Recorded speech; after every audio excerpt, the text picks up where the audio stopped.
flashbulbs were blinding as Whitney Houston stepped out of her limousine onto the red carpet outside Mann's Chinese Theater. She was wearing a custom-designed silver gown that caught every camera flash. Her smile was radiant, and on her arm was Kevin Costner, her co-star in what would become one of the biggest films of the decade. The Bodyguard premiere was the entertainment event of the year, and Whitney Houston was at the absolute center of it all. She looked like she owned the world. But what the cameras didn't capture, what the thousands of screaming fans couldn't see, and what even Kevin Costner standing right beside her didn't notice was the terror behind Whitney's perfect smile. Because in just 3 hours, Whitney Houston would disappear from her own celebration. And the only person who would find her would be a friend who understood exactly what it felt like to have everything and still feel like you had nothing.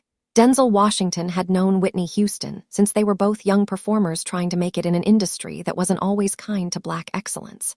They had met in 1984 at an NAACP Image Awards after-party, both of them newcomers with big dreams and even bigger doubts. Back then, Whitney was still primarily known as Sissy Houston's daughter, and Denzel was the guy from Sent Elsewhere, who people said might have a future in film if he played his cards right. They had bonded over their shared Newark roots, their understanding of what it meant to carry the weight of representation, and their mutual terror of losing themselves in the pursuit of success. Over the years, as both their careers exploded into superstardom, they maintained a friendship that existed outside the Hollywood machinery. Denzel was one of the few people who could call Whitney at 3 a.m. and get the real Whitney on the phone, not the carefully constructed public persona. He was one of the handful of people who knew that behind every perfect performance, every flawless interview, every stunning red carpet appearance, there was a woman who was slowly suffocating under the pressure of being Whitney Houston. The Bodyguard premiere represented something monumental for Whitney. This wasn't just another movie premiere. This was her transition from music superstar to legitimate film star. The soundtrack had already gone multi-platinum before the film even opened, with I Will Always Love You dominating radio stations worldwide. Whitney had recorded Dolly Parton's song with such raw emotion that it had become her signature, a vocal performance that music critics were calling the greatest of her generation. But with that success came impossible expectations. The film had to be perfect. Her acting had to be perfect.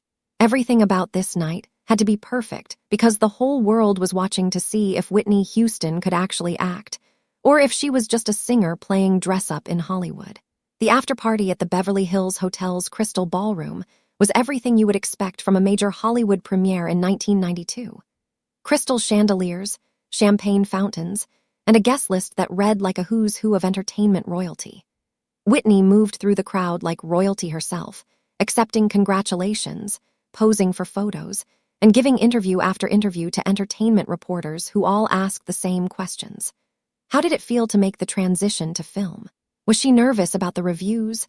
What was it like working with Kevin Costner? Whitney gave the same polished answers she had been trained to give, her publicist hovering nearby to make sure every word was perfect.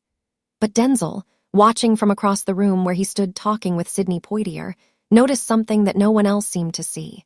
Whitney's smile never quite reached her eyes. Her laugh was a beat too loud, too forced. And every few minutes, she would touch her throat in a gesture he had seen before, a nervous tell that meant she was struggling to breathe, struggling to maintain the facade. The breaking point came around 11:30. Whitney had just finished another round of photographs with the film's producers when someone from Entertainment Tonight asked her to comment on the pressure of being a triple threat, singer, actress, and role model for young Black women everywhere. It was meant as a compliment, but Denzel saw Whitney's face change for just a fraction of a second before she caught herself and smiled. That's when he knew she was about to run.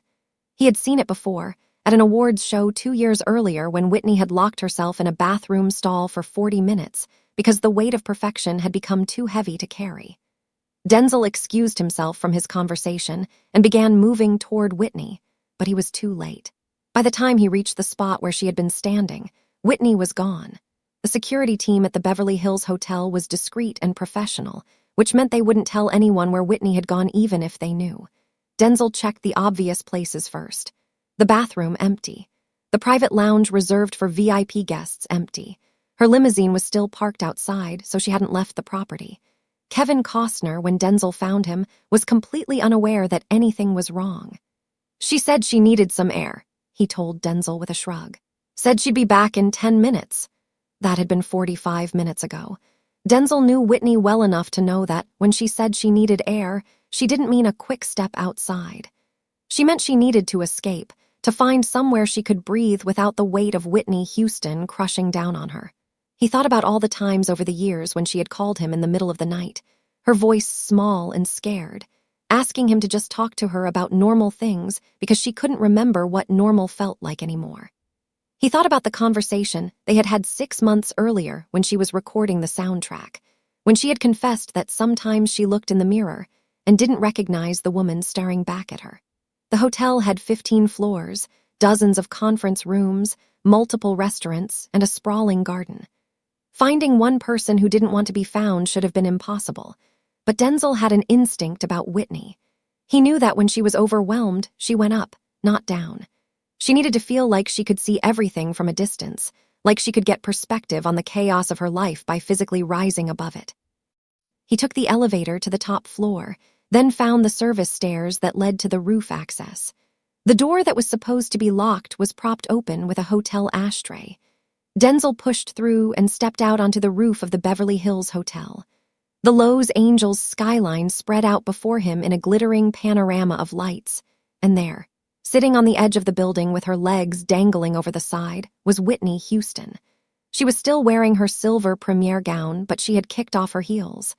Her perfectly styled hair was coming loose from its pins, and she was smoking a cigarette, something she only did when she was truly unraveling. Even from behind, Denzel could see her shoulders shaking. She was crying. Denzel approached slowly, his dress shoes making soft sounds on the rooftop surface. Whitney didn't turn around, but she spoke before he could say anything. "Please don't tell me to come back down there, Dee. I just can't do it anymore." Her voice was thick with tears, nothing like the powerful instrument that had just sold millions of records. This was the voice of a woman who was drowning in her own success. Denzel sat down beside her, not too close, giving her space but making his presence felt. For a long moment, neither of them spoke. They just sat there on the roof of one of Hollywood's most iconic hotels, two black kids from Newark who had somehow ended up at the center of American entertainment, and they looked out at the city that had given them everything and demanded even more in return. "You know what's crazy?" Whitney finally said, flicking ash from her cigarette into the night air. "Down there, everyone is celebrating. They're talking about how this film is going to make me a movie star, how the soundtrack is breaking records, how I'm at the peak of my career. And all I can think about is how much I want to disappear.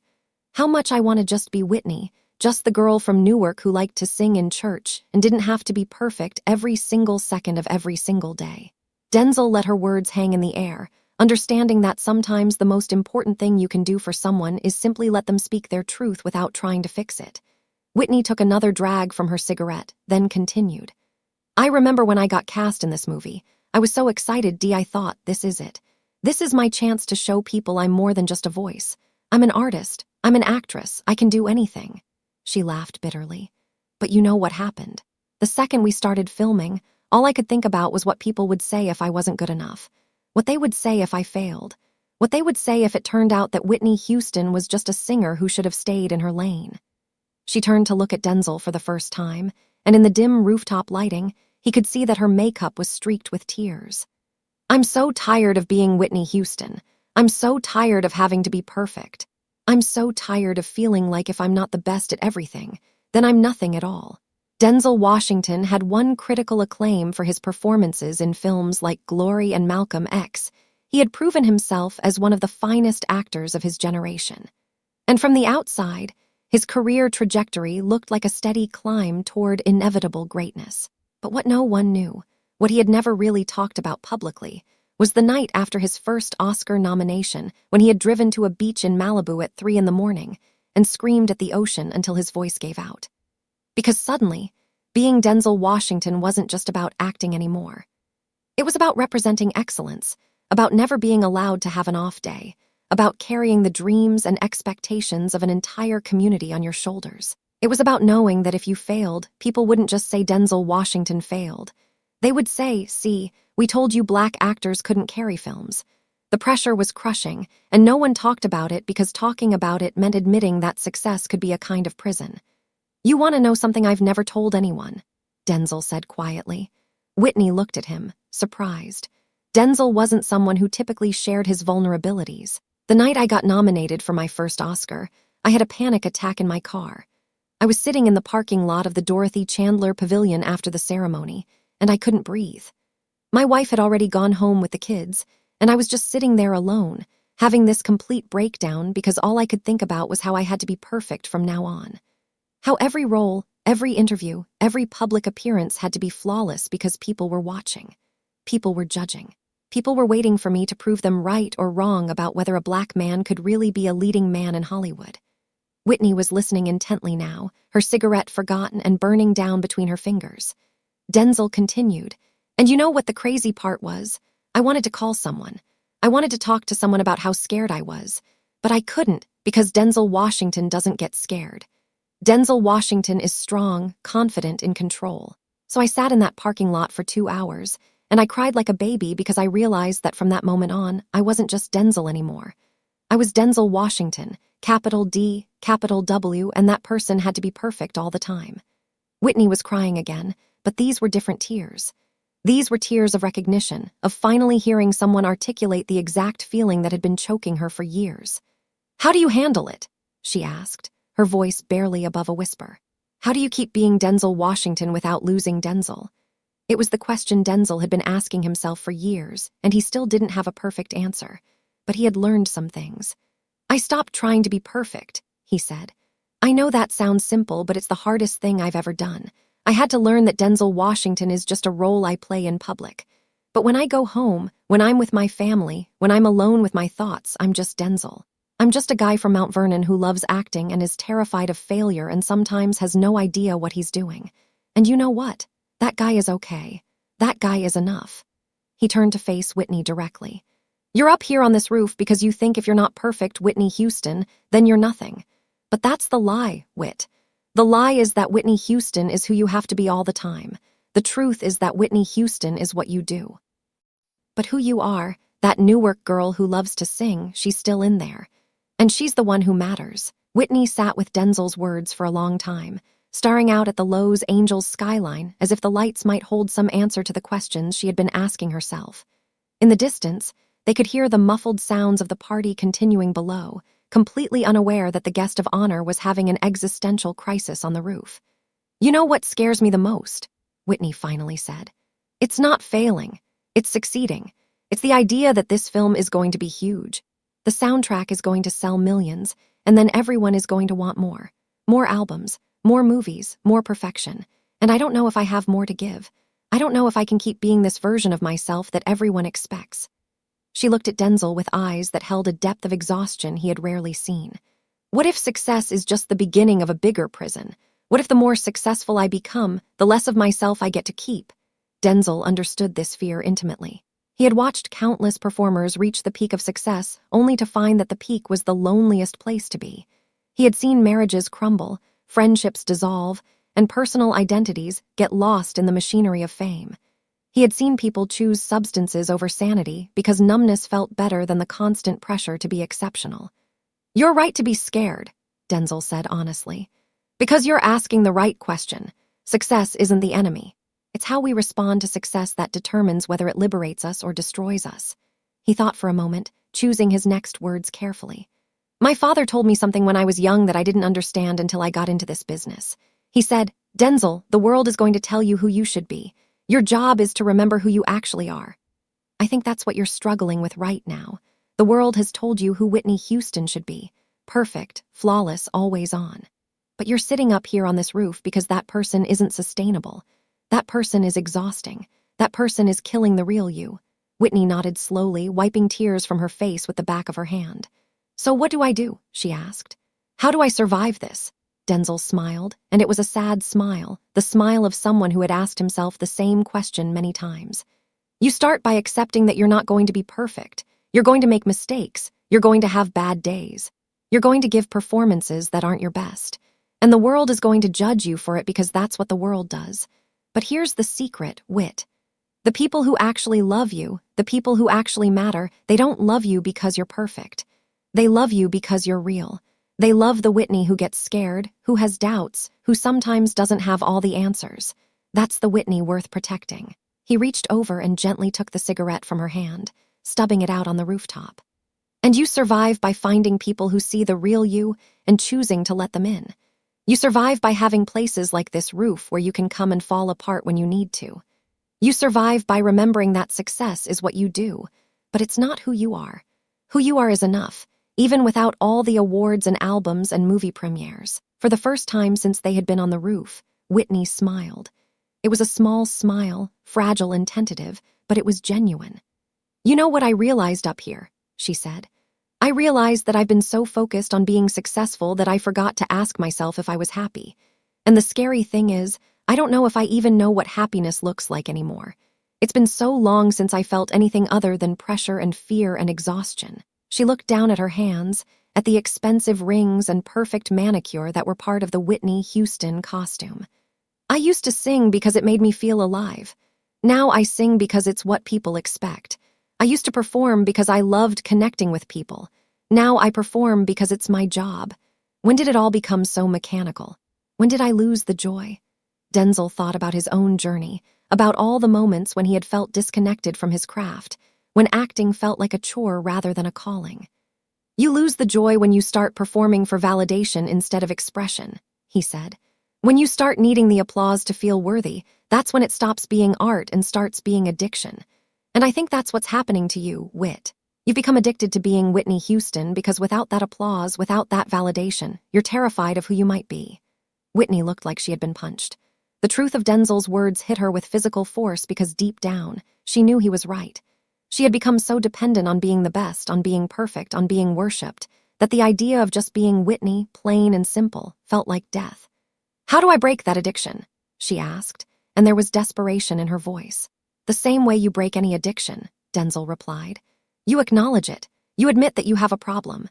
And then you start doing the work to change. But here's the thing, Whit. Change is hard. Change is uncomfortable. Change means accepting that you might not always be the biggest star in the room. It means being okay with not being perfect. It means learning to find your worth in places that have nothing to do with record sales or box office numbers. He paused, letting his words sink in. And it means surrounding yourself with people who love you for who you are, not what you can do. People who will sit with you on roofs when you're falling apart. People who will tell you the truth even when it hurts. People who will remind you that being human is more important than being a superstar. Whitney stood up slowly, smoothing down her expensive gown that was now wrinkled and stained from sitting on the rooftop. She walked to the edge and looked down at the city below, at the lights that represented millions of lives being lived outside the spotlight. You know what's funny? She said. Right now, down in that ballroom, people are probably looking for me. My publicist is probably freaking out. Kevin is probably confused about where I went. And the tabloids tomorrow are going to have a field day if anyone finds out I disappeared from my own premiere party. She turned back to Denzel with a wry smile. But up here, for the first time in months, I feel like I can breathe. Up here, I don't have to be Whitney Houston. I can just be Whitney. And you know what? That feels better than any applause ever has. Denzel stood up and walked over to stand beside her, both of them looking out at the vast expanse of Lowe's angels stretching to the horizon. So here's the question, he said. What are you going to do with that feeling? Are you going to go back down there and pretend this moment never happened? Are you going to put the mask back on and keep being the Whitney Houston everyone expects? Or are you going to start making different choices? Choices that protect the real you. Choices that prioritize your well-being over your career. Choices that might disappoint some people but will save your life. It was a hard question, and Denzel knew it. He knew that asking Whitney to choose herself over her career was like asking her to betray everything she had worked for. But he also knew that if she didn't start making those choices soon, she would lose herself completely. And once you lose yourself in the machinery of fame, it's almost impossible to find your way back. Whitney was quiet for a long time, and Denzel let her be. He knew that this was her decision to make, her journey to walk. All he could do was be present, be honest, and hope that their friendship was strong enough to hold space for this level of truth. I don't know if I'm strong enough to do what you're suggesting, Whitney finally admitted. I don't know if I can disappoint people. I don't know if I can be less than perfect and still feel like I have value. But I do know that I can't keep going the way I've been going. Something has to change, or I'm not going to make it." She turned to face Denzel directly. "Will you help me? Will you be one of those people who reminds me that being human is more important than being a superstar, even when I forget, even when I push you away, even when it gets hard?" Denzel pulled Whitney into a hug, and she collapsed against him, all the strength and perfection of Whitney Houston melting away to reveal the scared, exhausted woman underneath. "That's what friends are for," he said quietly. "We hold each other up when the weight gets too heavy. We remind each other of the truth when the lies start to feel more comfortable. We sit on roofs and have hard conversations at 3 in the morning. That's what real friendship looks like." They stood there for a long time, two friends who had known each other long before fame found them, holding on to each other while the party continued below, completely unaware that something important was happening on the roof above. Eventually, they had to go back down. The party couldn't go on without Whitney forever, and disappearing completely would only fuel the very rumors and speculation she was trying to avoid. But when they finally made their way back down to the ballroom, something was different. Whitney held herself differently. She smiled differently. She interacted with people differently. It was subtle, the kind of thing only someone who really knew her would notice. But Denzel noticed. And he knew that what had happened on that roof had planted a seed. A small seed of awareness that might, with time and care and hard work, grow into something that could save her. The press the next day was kind to Whitney Houston. The reviews for The Bodyguard were mixed, but everyone agreed that Whitney's performance was captivating, her screen presence undeniable, and her vocals absolutely transcendent. The film would go on to make over $400 million worldwide. The soundtrack would sell over 45 million copies, becoming one of the best-selling albums of all time. I Will Always Love You would stay at #1 for 14 weeks and become Whitney's signature song. By every measurable metric, The Bodyguard premiere was the beginning of Whitney Houston's dominance of both music and film. But for Whitney herself, that night represented something different. It represented the moment when she realized that success and happiness were not the same thing. It represented the night when she understood that being perfect was killing her.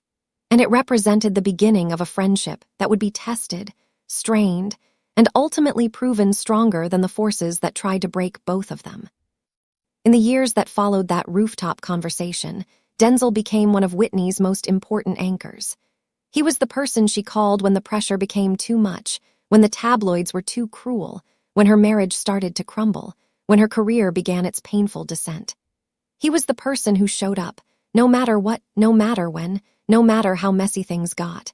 Because that's what he had promised on that roof. He had promised to remind her that being human was more important than being a superstar. And Denzel Washington was a man who kept his promises. Their friendship wasn't always easy. There were times when Whitney pushed him away, times when she chose the addiction of fame over the hard work of healing, times when Denzel had to watch helplessly as his friend made choices that were slowly destroying her. But he never gave up on her. He never stopped being available. He never stopped being honest, because that roof conversation had changed something for him too. It had reminded him that success means nothing if you lose yourself in the pursuit of it. When Whitney died in 2012, Denzel was one of the people who spoke at her funeral. He didn't talk about her achievements or her talent or her place in music history. Instead, he talked about a night in 1992 when a scared woman in a silver gown sat on a roof and asked if it was possible to be successful without losing yourself. He talked about how that question had never been fully answered, how Whitney had struggled her entire life to balance being Whitney Houston with being Whitney. And he talked about how that struggle was not unique to her. It was the struggle of every person who has ever achieved something great and then realized that greatness came with a price they weren't sure they could pay. "Whitney taught me that talent is not enough," Denzel said that day. "Success is not enough. Fame is not enough. What matters is whether you can look at yourself in the mirror and recognize the person looking back." Whitney struggled with that. She struggled to see herself as separate from her success, and that struggle cost her everything. But I want you all to know that there was a Whitney that existed outside of the spotlight. There was a Whitney who laughed at stupid jokes and cried at sad movies and asked big questions about what it means to be human. That Whitney was my friend. And that Whitney was enough. She was always enough. I just wish she had believed it. The story of what happened on that roof at the Beverly Hills Hotel in 1992 is not really a story about Whitney Houston and Denzel Washington. It's a story about what success costs and whether the price is worth paying. It's a story about the difference between who we are and who the world tells us we should be. It's a story about the importance of having people in your life who see you, really see you, not the persona or the performance or the public image, but the scared, vulnerable, messy human underneath. Whitney Houston gave the world some of the most beautiful music ever recorded. She broke barriers, set records, and inspired millions. But she paid for that success with her sense of self, her peace of mind, and ultimately her life. And the tragedy is not that she struggled. The tragedy is that we, as a culture, create systems that reward perfection and punish humanity. We build pedestals and then act surprised when the people standing on them feel isolated and alone. If you've ever felt the pressure to be perfect, if you've ever felt like success means never being allowed to fail, if you've ever looked at your achievements and wondered why they don't make you happy, then Whitney's story is your story too. Because the pressure to be exceptional, the fear of disappointing people, the exhaustion of maintaining a perfect image, these are not celebrity problems. These are human problems. They just become more visible, more dramatic, and more dangerous when they happen to people in the spotlight. So what do we do with Whitney's story? How do we honor her struggle without repeating it? We start by giving each other permission to be human. We start by valuing authenticity over perfection. We start by recognizing that the people we admire, the people we put on pedestals, are just people. Flawed, scared, struggling people who are doing their best to navigate a world that demands too much and gives too little grace. We start by being the kind of friend that Denzel was to Whitney, the kind of friend who shows up on roofs in the middle of the night, the kind of friend who tells hard truths wrapped in love, the kind of friend who reminds us that being human is more important than being a superstar. Because at the end of the day, success is temporary. Fame is fleeting. Awards gather dust on shelves. But the connections we make, the friendships we nurture, the moments of real human connection, those are what matter. Those are what last. Those are what save us when everything else falls away. The night of November 25th, 1992, Whitney Houston disappeared from her own premiere party and had a conversation on a roof that changed her understanding of success, happiness, and self-worth. The world never knew about that conversation. The tabloids never wrote about it. It didn't make Entertainment Tonight or the evening news. But for Whitney and Denzel, that rooftop became sacred ground, a place where two friends had been honest enough, vulnerable enough, and brave enough to admit that having everything doesn't mean anything if you've lost yourself in the process. This story isn't about celebrity gossip or scandal. It's about the universal human struggle to remain authentic in a world that rewards performance. It's about the courage it takes to admit you're struggling when everyone expects you to be strong. It's about the power of friendship to hold space for our messy, imperfect humanity. Who in your life needs to know they're enough exactly as they are? Who needs permission to be imperfect? Who needs a friend willing to sit with them on their metaphorical roof and remind them that being human is more important than being exceptional? Share this message in the comments. Tag someone who needs to hear it. And if this story resonated with you, hit that subscribe button and ring the bell because we have more stories that reveal the human side of fame, the real cost of success, and the friendships that save lives. Until next time, remember that you are not what you achieve. You are not your success or your failures. You are not your public image or your reputation. You are the person you are when no one is watching. And that person, that messy, imperfect, beautifully human person, is enough. You have always been enough.